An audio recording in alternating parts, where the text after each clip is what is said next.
Hello everybody, welcome back to ReaperMinisTV. Since last episode was pretty much dominated by the completion of the Razig army, we're going to jump right into reviews for this episode. And we're going to start off with a miniature that we saw the green of over at Gen Con 2010. In the Reaper booth they have display cabinets, and here's one that if you looked at the Gen Con videos we did a while back, you might have been able to pick out the Jabberwork, and here it is in the green state, and it's also ready for release now. And you can see that over on the left-hand side. And now we'll go ahead and break open the blister pack. And you can see it's a large blister pack, has a ton of pieces in it. It's rather heavy. And we'll kind of manhandle it open here.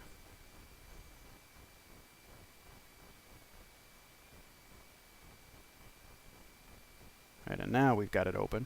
And spill everything out. And then we've got a large 50mm metal base that it comes with. You've got a couple, actually one leg, the other is attached to the body of the figure. You've got two wings, two arms, the head and neck, and then a couple of tentacly kind of pieces. But here's the body. It is large. It is dragon-sized large, the miniature is. It's no slouch. Lots of warty skin and scaly skin. Definitely has lots of usability in a couple of different games. Here's the head with the big giant front teeth. He's got a massive overbite,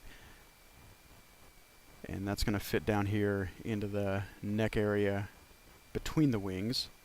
But you could use this obviously in Pathfinder as a Jabberwock, but Warhammer Fantasy Battle players, if you're running a Beastmen army, a Jabberslythe is still not released. This would just be perfect in my estimation for that. You could use it in any kind of Warhammer Fantasy Battle, or excuse me, Warhammer Fantasy roleplay game as a giant beast of chaos or a Jabberwock or Jabberslythe. In D&D, same kind of dragon-like creature. It would just be perfect. This guy has tons of detail. It is really well done. Now, as a large miniature like this, you can expect some cleaning, and this one has a bit of cleaning that's needed. Bit of time going to be spent on assembly and getting it ready to go, but it's just massive figure, would have a huge presence on the tabletop. I think it's just awesome and can't say any other good things about it. It's just wonderful.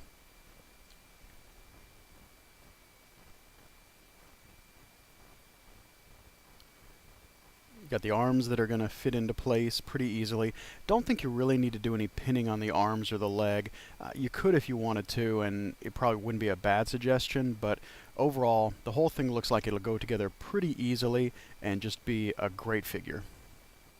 Next up is a release in the P65 line, but this is actually a figure for use in the Isingstead army for Warlord. It is a Frost Giant warrior.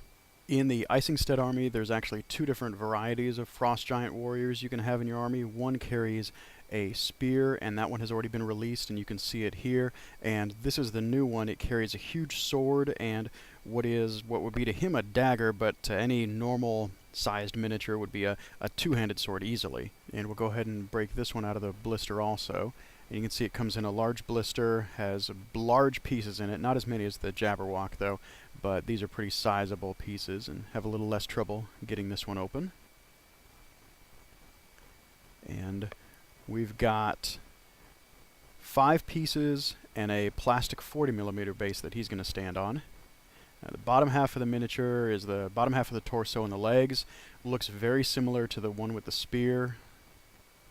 And he's going to fit on the base. You'll need to clip the tab on this guy a little bit because it's a little bit longer than the slot on the base, or you could just take the slot off or take the tab off entirely and put him flat flush on the base.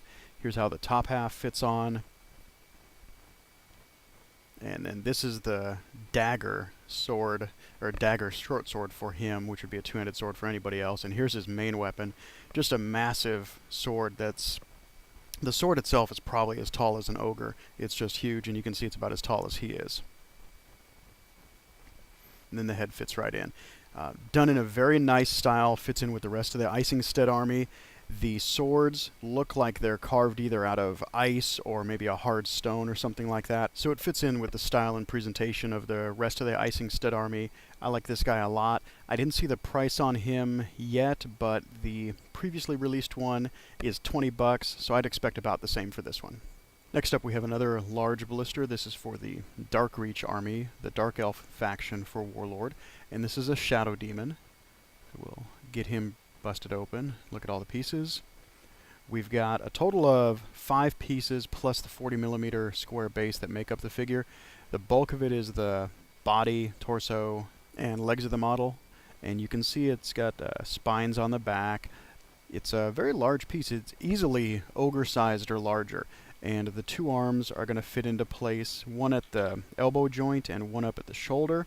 And there were several bits of flash and little mold lines that needed to be cleaned on here.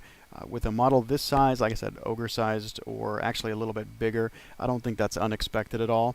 Here you've got the top half of the head and a really long tongue that's going to fit into the mouth itself. After getting him kind of played with and put together a little bit, he reminded me a lot of Venom from the Spider-Man comic books. So I think in addition to using him in a Dark Reach army, which I'm slowly building for Warlord, or in D&D, Pathfinder, or Warhammer as a demon kind of figure to menace the PCs with, you could probably also use him in a superhero game. And if you want to paint him up like Venom, I don't think anybody could really say a whole lot about it. Now, he does have the warty skin and spine sticking out, so it's definitely not a copy of Venom, but he definitely makes me think of that when I see the model. Okay, on to some regular-sized figures for a minute. And here we have Alice and the White Rabbit. This is from the Chronoscope line. They are 2 single-piece miniatures, and you get a single base, and you could base them both on one like you see in the still picture, or it'd be just fine to put them each on their individual bases if you had a need for that. Now, Alice is wearing a little ruffled dress. She's holding up the potion that she drank in the story. You can see she's got laced boots on, and really nothing wrong with the figure. It had a little bit of cleaning necessary, but it's very nicely detailed.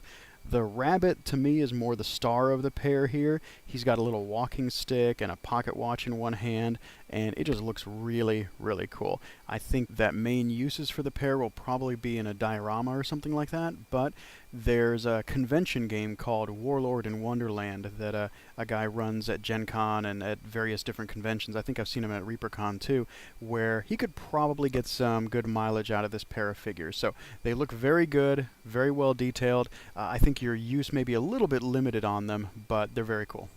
Next up we have a wizard who has a very old school feel to me, very old D&D-ish. At least that's the feeling I get from it. This is Andallin Bonnerstock, and he's a wizard. He's wearing a large pointy hat, carrying a gnarled, knobby kind of staff in his right hand and a pipe in his left hand, a big bushy mustache and beard, and then he also has various potions and a dagger on his belt, and he looks like an adventuring wizard, but a very old one, somebody who's been around the block a couple times. There were some mold lines on his cape and also a thin web of metal that's on the inside of his right arm, but not a whole lot of cleaning necessary here. A nice added detail is on the back side of his cape.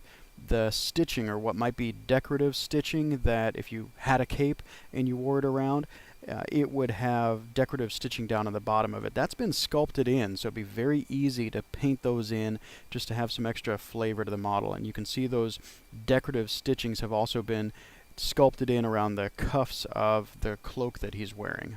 And then last up for this episode we have Shazathared. Try saying that 3 times fast. This is a Marid, and the first impression I got from looking at the miniature was, boy, she sure is tall. But I did a little bit of searching online and found out that a Marid is a kind of water genie in the Pathfinder game.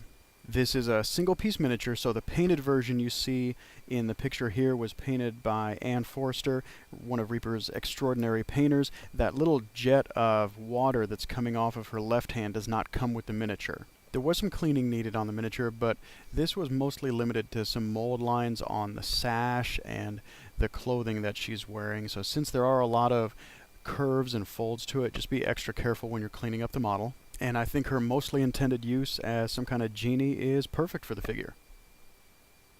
Okay, everybody, thanks for watching this episode of ReaperMinisTV. We'll see you soon.